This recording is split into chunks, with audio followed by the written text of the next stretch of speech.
As we begin our service and we invite people to settle down,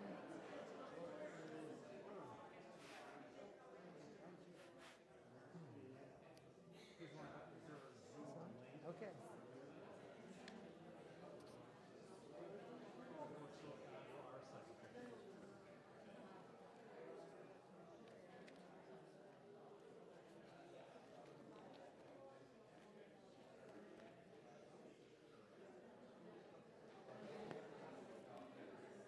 In the book of Kohelet, Ecclesiastes,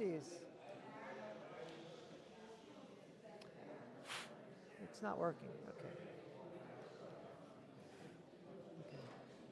So,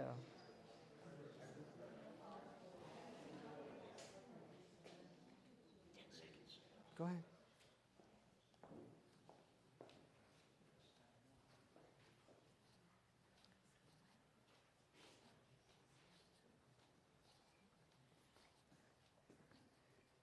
So it doesn't seem like the microphone is working.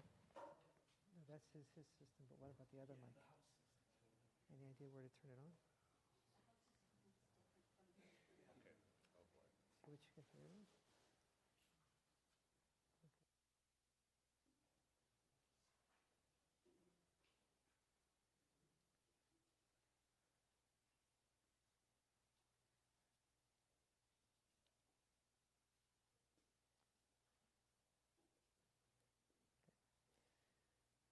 In the book of Kohelet, Ecclesiastes, we read, "The eye never has its fill of seeing, nor the ear of hearing. Lo tisba ayin lirot velo timaleh ozen mishmoa." No matter how many years one lives, it's never enough. We pray that God now be with those, even as we honor a life of 103 years, Max Elkin enjoyed. And still, hearts are broken. And we pray that God be with those, because whenever parting comes, it comes too soon. Console this family at this hour. Be near to them when light seems distant. Sustain them, O God, until the time of healing. Psalm 23. Mizmor leDavid, Adonai roi lo echsar, bino desheyar bitzeni, al mei menuchot yinahaleni, nafshi yishovev. Yancheni v'magalet tzedek leman shemo, gam kelech begetz hamavet, lo yirara ki ata imadi. Shiftecha umishantecha, hema yenachamuni. Taharoch lefanai, shulchan neged zorerai. Dishanta vashem roshi, kosi revaya. Ach tov achesed, yirdefuni kol yemei chayai. V'shafti bevet Adonai, liorech yamim. Adonai is my shepherd, I shall not want. God gives me repose in green meadows. God leads me beside the still waters to revive my spirit. God guides me on the right path, for that is God's nature. Though I walk in the valley of the shadow of death, I fear no harm, for you are with me. Your staff and your rod comfort me. You prepare a banquet for me in the presence of my foes. You anoint my head with oil, my cup overflows. Surely goodness and kindness shall be my portion all the days of my life, and I shall dwell in the house of Adonai forever. And Psalm 90, Tefillah LeMoshe, Isha Elohim. Adonai, you've been our refuge in every generation. Before mountains were born, before you shaped earth and land, from the beginning to the end of time, you are God. You return humans to dust, saying, "Return, children of Adam." In your sight, 1,000 years are but a yesterday that has passed, a watch in the night. People's lives flow by as in dreams. Fresh grass at daybreak, newly sprouted, dried up and withered in the night. 70 years are spent thus, or if we are given strength, 80, most of them filled with toil and fatigue. The years rush by quickly, and we disappear. Teach us to make our days count, and so acquire a heart that is wise. Turn to us, Adonai. How long the wait? Comfort your servants. At daybreak, satisfy us with your love and kindness, that we may sing with joy all of our days. Grant us days of happiness equal to those we suffered, the years we saw so much wrong. May your servants see your deeds. May your glory be upon their children. May the peace of the Lord our God be with us. May the work of our hands last beyond us. May the work of our hands be lasting. Vayinom Adonai Eloheinu aleinu u'maseh yadenu konanei aleinu u'maseh yadenu konanehu. As we gather here, we offer our condolences to Mac's family, to Shimon and to Brad and Sarah, to Terry and Sylvia, to the grandchildren Melech and Gittel, Chani, Bela, Mariah and Rebecca, and many great-grandchildren. To his older sister Rachel Fox, who we believe is tuning in, and to nephew Michael Fox, to other relatives and friends, and to all who are blessed to have Max be part of their lives. At this time, Brad will share some of his memories, followed by Terry.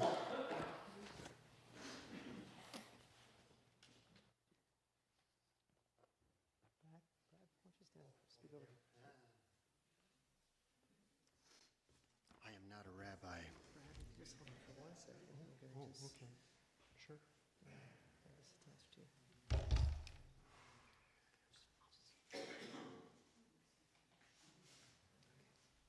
Yes?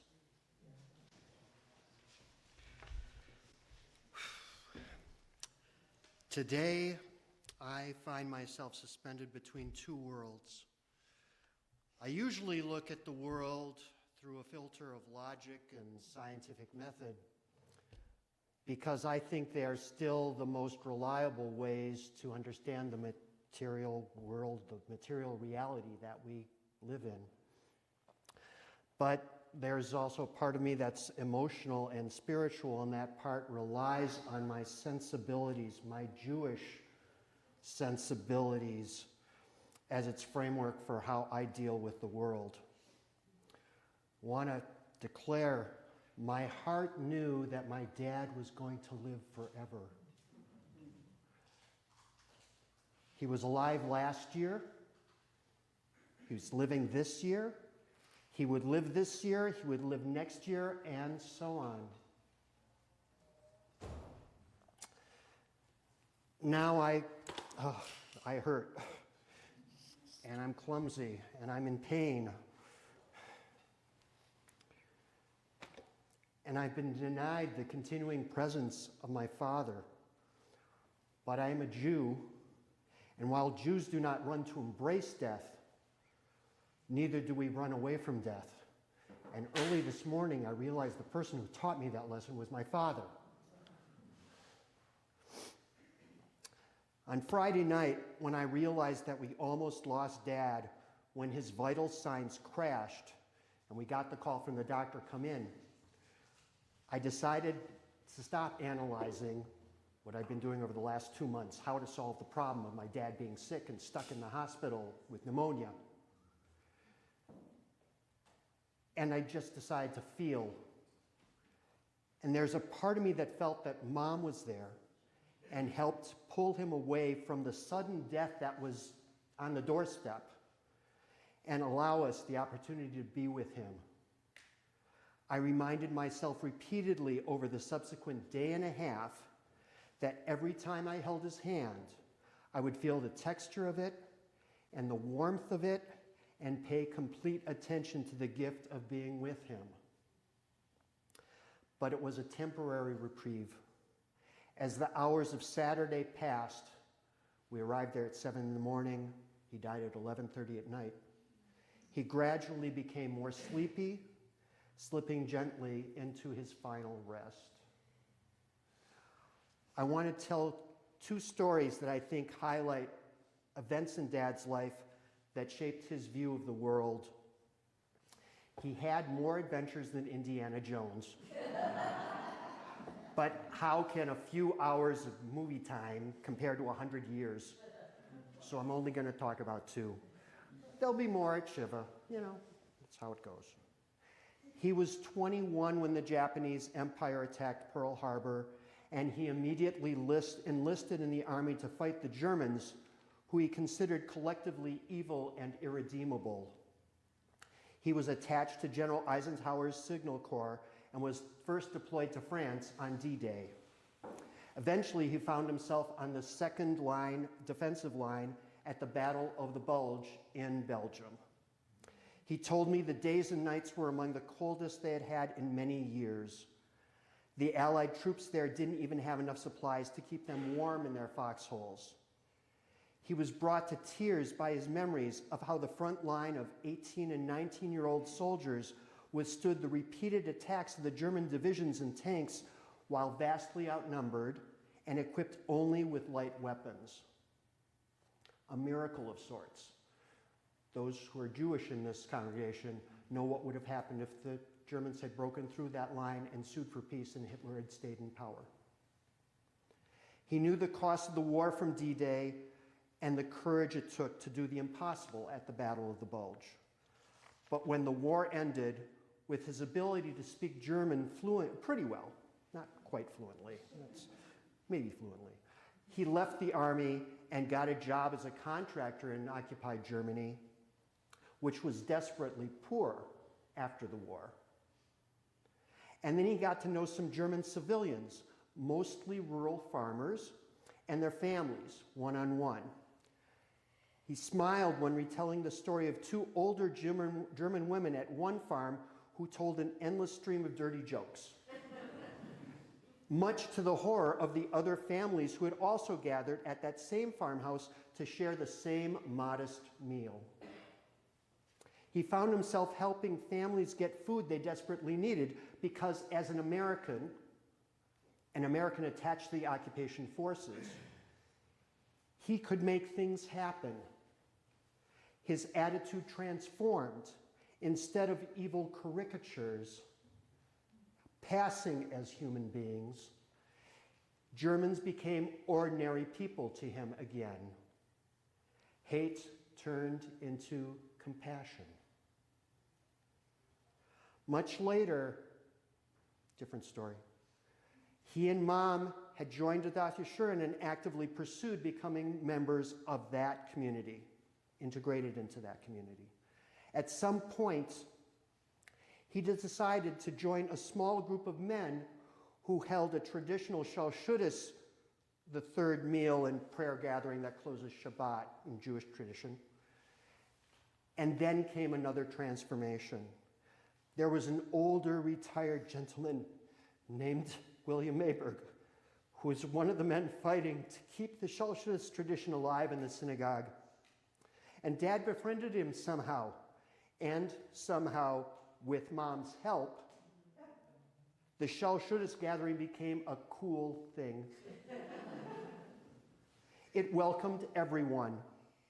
It was an inclusive community within the larger synagogue community long before it was ever cool to be inclusive. Mom and Dad ran that community, led that community for decades. And Dad was a welcoming person to all who joined in. And those are two of the reasons my dad was a mensch. He recognized and accepted people for who they are without judgment. And he built a community that cultivated diversity and was all the stronger for it. B'Shem Mordechai Halevi ben Natan v'Chana Pesha, in honor of Max Elkin, son of Nathan and Bessie Elkin, may his memory only be for a blessing.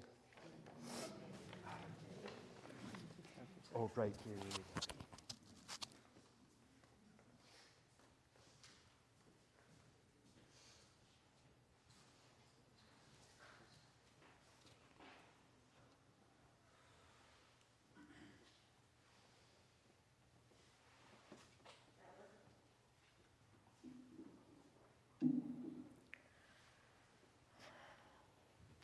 I'm going to do this the way the kids do on my phone. Let's hope it works.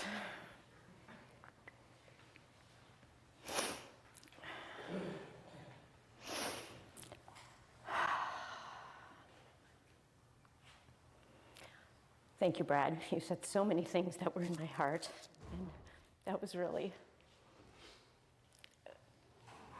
just what I needed to hear. Thank you all for being here today.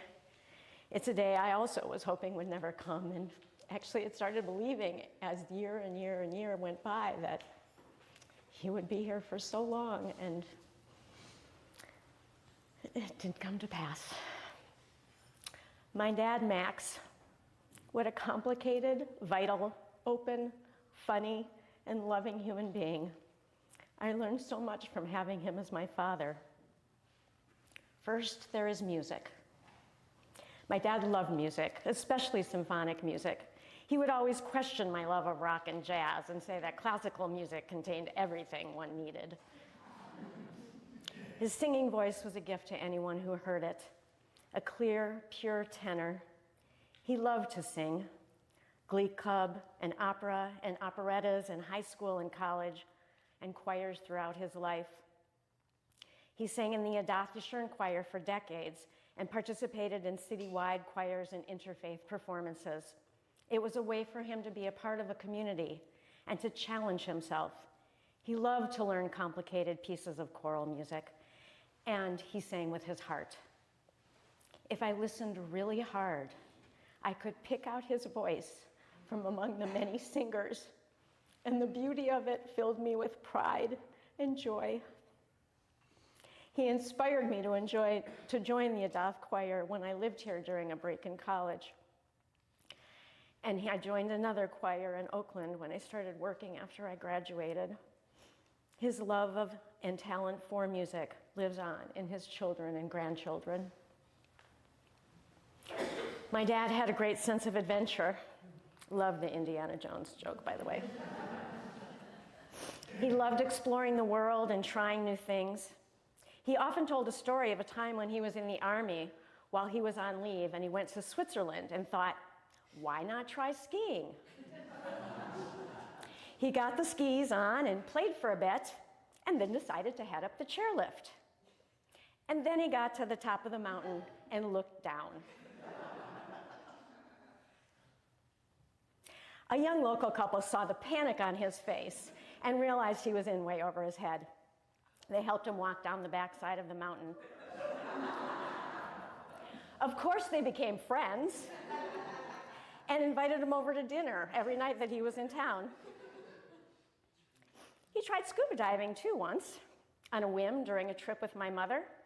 That went well, until he ran out of air and had to buddy breed with the dive instructor all the way to the surface. After my mother died, I was able to travel with him quite a lot. He wanted to see beautiful landscapes and wildlife and the wonders of the earth. If he missed a plane, turns out we have that in common. And he was the least anxious traveler I've ever known. If he missed a plane, oh well, he'll catch the next one. He traveled without expectations and with a sense of wonder and delight. We went to national parks and regions of the US and Caribbean islands and the Panama Canal. He wanted to go back to some of the areas he'd been stationed in during the war.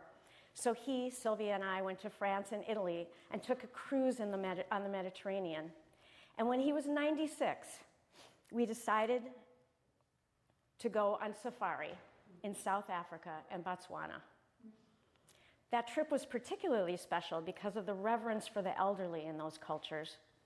We'd be at the end of the line, like when we had to get our visa, and the woman in charge would take one look at him standing in the way back and motion for all of us to come forward, much to the dismay of everybody else waiting in line. Of course, she would tell him to sit and be comfortable and relax, while Sylvia and I took care of all the paperwork.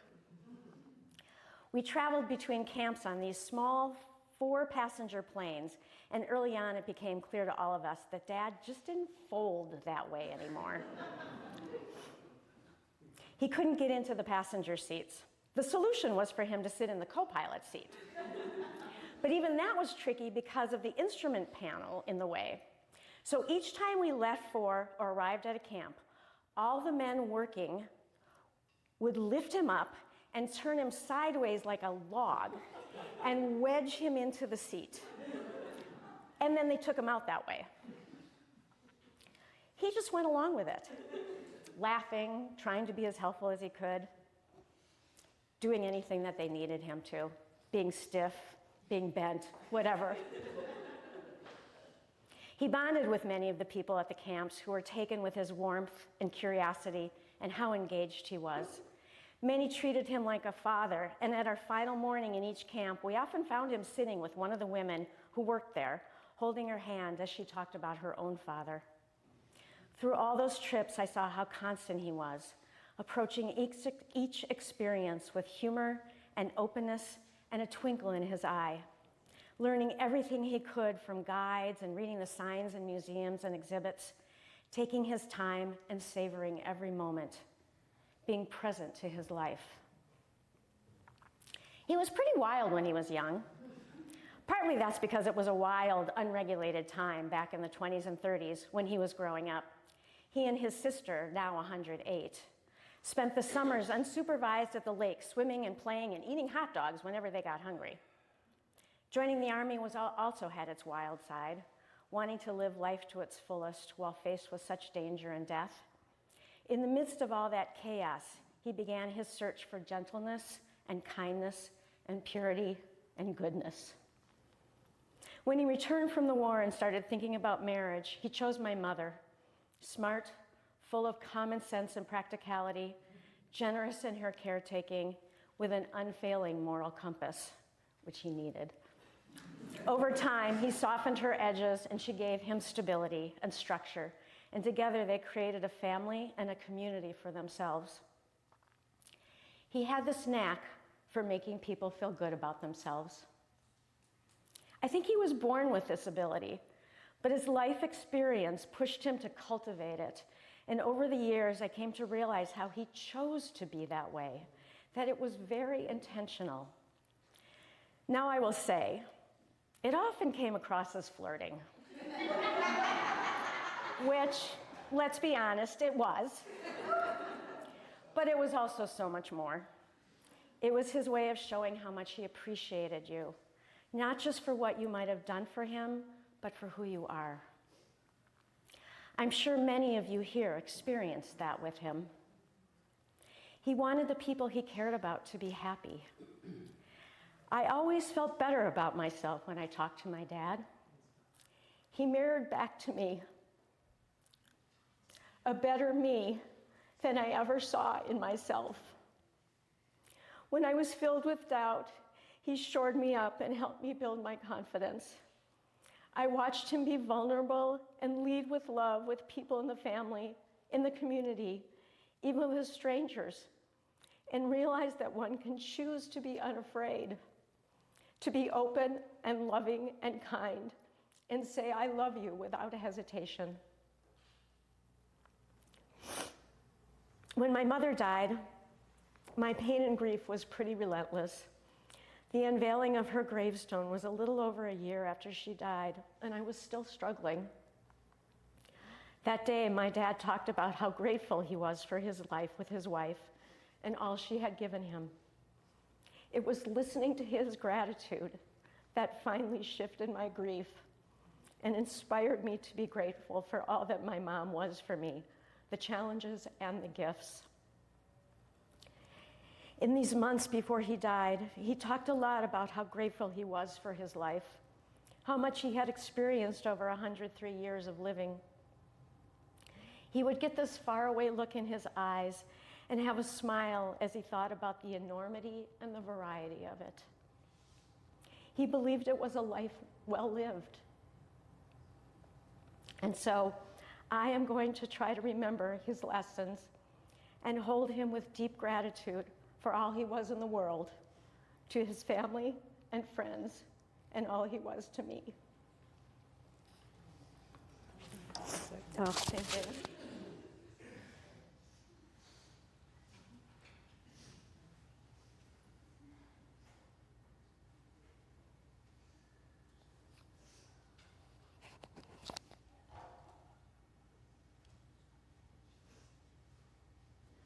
Thank you, Brad. Thank you, Terry, for sharing your memories today, and Shimon, as we sat yesterday.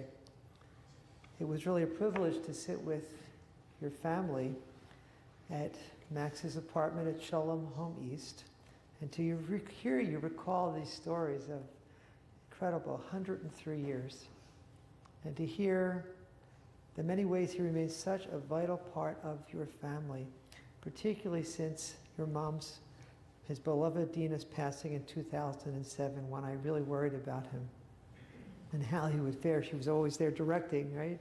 So how would Max hold up? But Max, Max was strong, Max. He made his way. And for me, this was a week as an opportunity to reflect on your parents who were at the very center of the life of our Dath Yeshurun congregation when I arrived and in the 2 decades that followed. They were regulars on Shabbat and at our daily minyan. One could hear Max's distinctive voice, as you said, Terry, as he sang for decades in a Dath's choir, an outlet for his deep love of music. Together, Max and Dinah shared for many years our Chevra Kavod Hamet, our Dath Burial Society, and they attended to every detail when our Chevra was called upon for a funeral. Your dad, by that time I arrived, was already serving as supervisor of this United Hebrew Brotherhood cemetery. And I thought, I may be wrong, but I thought he also for a time served as the superintendent for our Dath Chesed Shel Emet cemetery in New Hope. As we heard, years before I arrived, the Elkins had taken on the responsibility for Shabbat afternoon and evening services, and the meal served between those services, known in Yiddish as Shalosh Shudas, or in Hebrew, Shalosh Su'udot, the third meal. I was looking back at my notes from your mom's funeral and at the obituary, and I, at the time, said that I was quite sure that it was the only time that in the Star Tribune obituary it had the word Shalosh Shudas. I can still hear Max's voice announcing at the end of the afternoon mincha service that we would now move from the chapel to the adult lounge and begin with the ritual washing of the hands. There would be a light meal and perhaps words of Torah from our rabbi and Sabbath table songs, as he called them, followed by Birkat HaMazon, and then we would return to the chapel for Ma'ariv and Havdalah. As Brad described, for decades, Adath's Saturday afternoon and evening services were an inclusive event which gave many a taste at Adath of that traditional Shabbat observance that was so beautifully conducted by them. I believe it was Cantor Kula of blessed memory, Zichrono Livracha, who established the practice of inviting B'nai Mitzvah to begin their week of celebration by reading Torah there for the first time publicly. And I can just picture your mom with use the spoon, the plastic spoon, to help point the kids in the Birkat HaMazon, and along like each paragraph. And your dad, who was always so affirming and encouraging of each of them as to help them build their confidence as they were just getting ready for what was a probably terrifying week, but he got them off to a great start. Dinah was very much the director of that service, making sure everything was in place. I can picture her when we went from the chapel, from the adult lounge back to the chapel. She would always have the cup of wine, the spices, everything ready to place before him. Don Masler, who just died in August, was also a beloved leader and friend on those many evenings, as he would join with Max with gusto in singing the many Shabbos miros, the tunes, some of which I had only ever heard in that Shoshela Shudas. A few weeks ago, on a Friday evening after Don's death, I recalled one of those tunes. And it came from the conclusion of a Zemer, a song called Ma Yedidut, which translates, Shabbat, the day of rest, is a taste of the world to come.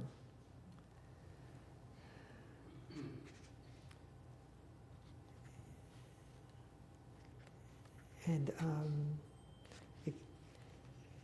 so I sang it because it just brought back so much for me. Me'ein olam haba, me'ein olam haba, me'ein olam haba, yom Shabbat menucha. Me'ein olam haba, me'ein olam haba, me'ein olam haba, yom Shabbat menucha. Kol hamitangim ba yizku l'rov simcha. Kol hamitangim ba yizku l'rov simcha. It went on with lots of lying, which is a little too upbeat, I think, for this moment. But it really did feel like a taste of Olam Haba when they were singing. And that singing transports me back for those evenings. And those who attended surely remember, as did one of my colleagues, who when I wrote a note about Max's passing, this was the memory that he shared, Rabbi Aaron Brusso. When we would come back, when we would finish the Mincha service, and it was time to put the Torah in the ark, Max would place the Torah in the ark, Dinah would close the ark, and she would always give him a kiss on the cheek. Every Shabbat. It was an incredibly tender moment, recalling their life and love over a marriage of 57 years. As I said, it was a special privilege to sit with the family and to hear them recount stories about their parents, about Max's life. Much of it was familiar to me, but there were some things that were quite new. I did know that Max had grown up on the north side of Minneapolis. His parents, Nathan and Bessie, I now learned, came to this country from the same small town in the Ukraine, just north of Kyiv, called Yasu, that did not survive World War II. His father had left traditional Judaism in Europe and was quite secular. Max's father, I understand, was a person of incredible strength who knew how to use his fists to defend his people. Growing up on the north side, Max encountered his share of anti-Semitism and the need to be able to counter it physically.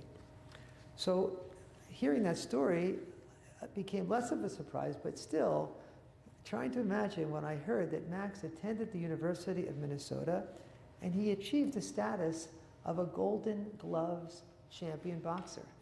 I had no idea. Frankly, although he was, starker, he was strong, I never could have imagined him as a boxer.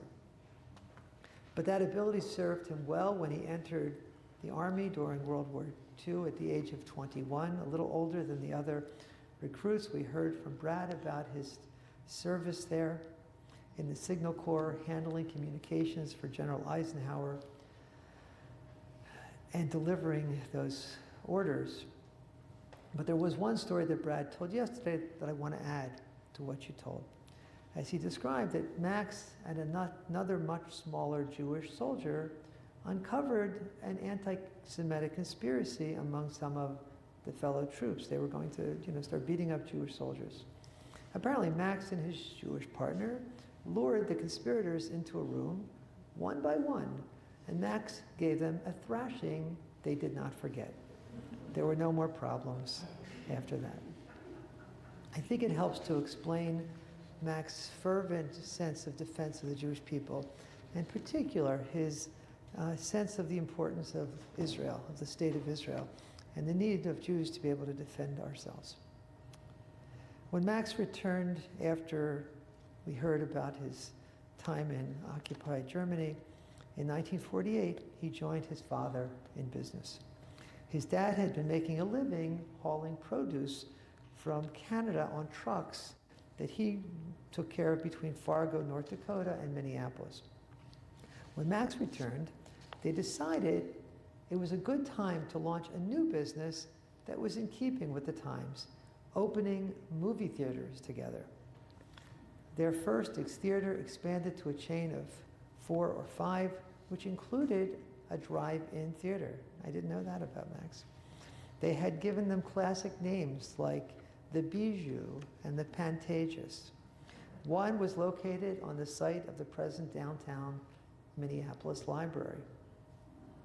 Now, one of Max's tasks was to pick up the heavy cans of 35 millimeter film from the distributor in town to deliver to each theater. It was there that he first encountered Dinah Goldman, who was working in the distribution center for Columbia Pictures.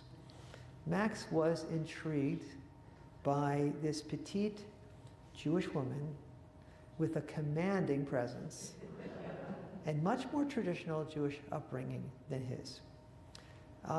She didn't accept his first invitation for a date.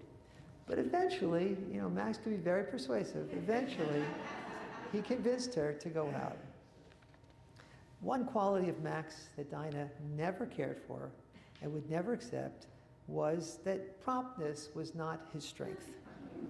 He was an hour late for their first date, and apparently for others. But eventually, she realized that her appreciation, she eventually really realized her appreciation for him when her anger at his lateness shifted to concern for his safety. Now, when he proposed marriage after they dated for a year, also she didn't accept right away. But eventually his charm worked, and they married on June 11th, 1950, we think at Mikra Kodesh Synagogue. They settled into their own place on the north side and welcomed the arrival of Stephen, who we know now as Shimon. I learned yesterday that at one point, Max and Dinah accepted an invitation to move to California to enter a business in a chicken slaughterhouse from which he was promised there would be great returns. It was not the last time that Max was too trusting, and it would lead to bad results in business. Happily, Brad was born in California during that time. They returned to Minneapolis after only 11 months, and his father helped Max to open his own theater that he would be responsible for fully. And once back, they had the joy of welcoming their daughter Terry into the world. With a family of 3, they then moved to St. Louis Park, first to their home on Lynn, and eventually to their home of many years on Monterey, where they raised their family. They joined Adathi Shuren, and all 3 kids were very much a part of the fabric of the place, celebrating becoming B'nai Mitzvah. They recalled yesterday being part of a special generation of kids from Adath who took on leadership roles and became highly skilled at reading Torah and leading tefillah. Rabbi Goodman, of blessed memory, had a strong influence on the family. And with her very strong Jewish religious roots, Dinah brought Max along to greater observance, and the family became regular presence on Shabbat, and each of the pilgrimage holidays were not always as widely observed. Once the kids were in school, Dinah went to work, and she worked as a bookkeeper for many years. By then, Max had left the movie theater business, which succumbed to the onset of television. Max started to sell aluminum sidings and windows. Though he was never a great businessman, Max was a superb salesperson. And there were many trips that he was able to take Dinah on because of his excellence in sales. Slowly, he developed his own business that came to be known as United Building and Supplies, and that business extended into the work of renovations and construction. Max took on all kinds of projects around town, including construction of a park pavilion in St. Paul and even building several homes. Now, I didn't know about that period in your father's work life. By the time I had arrived in 1987, By then, each of you was out of the house. Each of you was living your life. Shimon was firmly rooted in the world of Chabad and married to Lauren of blessed memory, who I remember for her tremendous kindness and watching the way she cared for Dinah when I once was with them at the hospital. It was extraordinary. And Brad didn't settle into marriage into Sarah until he was older. Terry partnered with Sylvia, and eventually they married. Each of you has taken your own path. But it was so touching to hear you describe the love and the warmth that you all felt from Max, and the warm welcome he gave to each of your partners and spouses who joined your family. As I said earlier, losing Dinah in 2007 was quite a blow. Without his partner, he retreated from the many roles he held at Adath. I understood from him saying to me once that it was too hard for him to be at synagogue. It was too difficult a reminder of what he lost when he lost his partner in life. It was good to hear from the family that Max's next stage in life was a turn towards the family. He took enormous pride in seeing his grandchildren growing up. I was sorry I didn't get the chance to hear from Shimon's family's children about their deep connections, but appreciate your being here and those who are in Israel who are thinking of us. It was touching to hear Brad's children, Rebecca and Mariah, reflect on what their Zeta meant to them. They were very young when Dinah passed, but Max was very much a part of their lives. He would come to the house prepared to read them stories he had outlined in advance, so he knew exactly where he wanted to get them. The girls shared a memory of a Sukkot sleep out with friends, where their Zeta regaled their friends with stories while they were wrapped up in their sleeping bags. It was lovely to hear from Rabbi Esther Adler, who for years led the Adath study group, which Cantor Kula had started, and one in which Max and Dinah participated. She shared that Max, in these last years, took great pleasure in attending services at Mount Zion, where he was delighted to see his granddaughter singing in the Friday night service choir. I was so glad to hear that Max had not lost his spark in challenging Rabbi Adler with his traditionalist views as he did to me.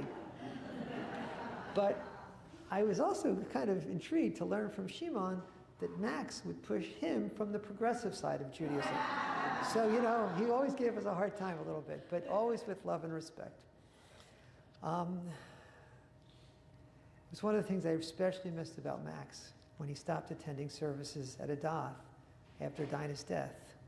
I reached out to him a number of times and reminded him how much we missed him, how much I treasured that when I taught a class or from the Bima, Max Elkin was the person in shul who would invariably be the first person to raise his hand to comment, breaking what might be an uncomfortable silence when those discussions were open. Teacher, you ask a question, you open up for discussion, they say nothing.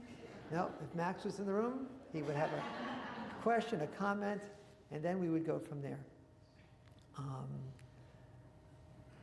It seems fitting to honor Max by ending with a memory I have of a Torah insight that came from him. At one point, Max informed me that he'd been struggling with one of the more difficult passages of the Torah in Parshat Chukat, in the book of Bimidbar, Numbers, chapter 19. It's a very obscure section. It describes a ritual of purification for someone who has become impure by virtue of contact with a corpse. Torah says that it required one of the priests, Eliezer, not Aaron, interestingly, but Eliezer, to sacrifice a red heifer, a para aduma, burn it, mix the ashes in water for that purification of the one defiled by death. And that in so doing, this priest himself temporarily became impure in the process. It is considered one of the great paradoxes of Torah that many commentators have puzzled over. How is it that a ritual used for purification could at the same time leave the priest impure? Max told me that he'd been thinking about this issue for years, and he thought he had some insight to offer. So I invited him to speak one Shabbat morning. He had prepared well and thoroughly. He spoke beautifully. He offered what seemed to me then, and even now, a chiddush, really a new insight into the ritual of the red heifer, in which he argued that it was actually perhaps the mirror image of what had happened in the story of the golden calf. I found the Dvar Torah. I'll share it with you. You can read the contents and see if he convinces you. But it was so beautiful to see the seriousness with which Max delved into and illuminated this very complex teaching. As I reflect on Max's Torah and on the issue of the red heifer, I want to address another related Jewish paradox as I think about all of the ways that Max and Dinah were guides to our congregation in dealing with the end of life. They were stalwarts in making a minyan possible for Kaddish and other sacred purposes. They led our Chevra Kadisha for decades, and they gave it up to another generation of leaders who have carried us forward. They directly cared for the dead, doing tahara, treating the body with the utmost kavod, respect. In many years that Max operated as cemetery superintendent, he came into contact with death so much. It seems to me a paradox that is similar to what Max explicated about Parshat Chukat, that Max understood, and Dinah as well, that death was not something to be avoided or denied. In fact, there is no better way to embrace life than to face the inevitability of death. That's perhaps how we explain that every Jewish service, right, morning, afternoon, evening, ends with mourner's Kaddish. That the holidays that are time of joys, we have Yizkor, memorial service. That every year on a death, we return to the synagogue to recite Kaddish. And you would say, well, that seems kind of morbid. Judaism is all about death. But no, Judaism understood, and I think Max and Dinah helped all of us understand, that Judaism helps us to affirm and appreciate life by being honest in our confrontation with the reality of death. Well, Max, blessed with 104 years of life, he's taught us so much. We pray that his memory be a source of blessing, and may his soul be bound up in the bond of life.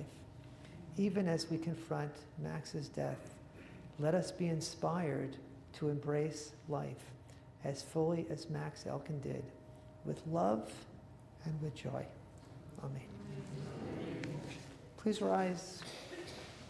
Now as I chant El Malei Rachamim, the prayer of memory. El Malei Rachamim, Shochein Bamrobim, Hamtzei Menucha Nechona, Tachat Kanfei HaShechina, B'ma'alot Kedoshim U'Tahorim, Kizara Ki HaMazhirim, Et Nishmat Mordechai Ben Nachum V'chana Pesi, Shahalach Le'olamo, Began Eden Tehei Menuchato, Ana Bal Harachamim, Hastirehu B'Seter Knafecha Li'olamim, Utzor B'Tzor Chaim, Et Nishmato, Adonai Hu Nachalato, V'yanuach al B'Shalom al Mishkavo, V'nomar Amen. Exalted, compassionate God, grant perfect peace in your sheltering presence among the holy and the pure, who shine with the splendor of the heavens, to the soul of our dear Max Elkin, Mordechai ben Nachum V'chana Pesi, who has gone to his eternal home. Master of mercy, remember all his worthy deeds in the land of the living. May his soul, his neshama, be bound up in the bond of life. May his memory always inspire us to attain dignity and holiness in life. May he rest in peace, and let us say, Amen. We'll be continuing graveside, and then I just want to comment that the family will be home for Shiva. There'll be services at Brad's home at 7 p.m. Tuesday, Wednesday, Thursday, 8:15 after Shabbos, and then at Shimon will be at Minyan at Adath Israel in the morning, and then at the house Wednesday 10 to 12:30. Okay, 10 to 12:30, 3 to 6. Thursday 10 to 12:30, 3 to 6. Friday 9:30 to 12:30, and Sunday 10:30 to 12:30 at his home at the 1711 Yorkshire Avenue. The family appreciates the love and support we show to them in the weeks and months ahead. We invite those who are honored as pallbearers to come forward as we conclude with the psalm.